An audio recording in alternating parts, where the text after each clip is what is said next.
नाजो अंदाज से कहते हैं कि जीना होगा, जहर भी देते हैं तो कहते हैं पीना होगा। जब मैं पीता हूं तो कहते हैं मरता ही नहीं, और जब मैं मरता हूं तो कहते हैं कि जीना होगा। ये विपक्ष जो है अपने नाजो अंदाज में रोज झूठ, फरेब और अफवाह का जहर इस देश को पिलाने का प्रयास करती है, पर ये जानते ही नहीं है कि देश इनके नकारात्मक राजनीति को बहुत साल पहले ही इनकार कर दिया है। इस शेर में विपक्ष का पूरा सियासी चरित्र देखने को मिलता है।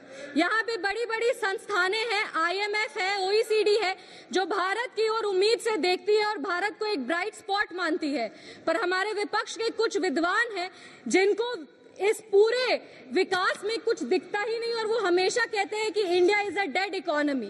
मजाक की बात तो ये है सर कि जो खुद इलेक्टोरली डेड हो गए हैं, अब बार बार विपक्ष की बात कर रहे हैं, पूरा विपक्ष तो खाली पड़ा है। अर्थव्यवस्था को क्या डेड कहेंगे?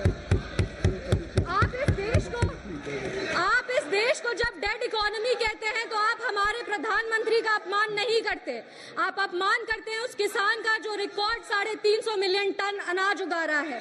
आप अपमान करते हैं उस श्रमिक का जो आज संसद भवन से लेकर राम मंदिर तक का निर्माण कर रहा है। आप अपमान करते हैं उस वैज्ञानिक का जो चंद्रयान को शिव शक्ति पॉइंट तक पहुंचाया है।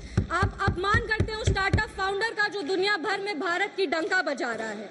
और हम गर्व से कहते हैं कि under the decisive leadership of our honourable prime minister Shri Narendra Modi ji, हम फ्रजाइल 5 इकोनॉमी से टॉप 5 इकोनॉमीज में आ चुके हैं। और ये सिर्फ और सिर्फ इसीलिए संभव हो पाया क्योंकि हमारी नीतियां जो हैं वो बोल्ड रिफॉर्म्स पर आधारित है, रोबस्ट इंफ्रास्ट्रक्चर पर आधारित।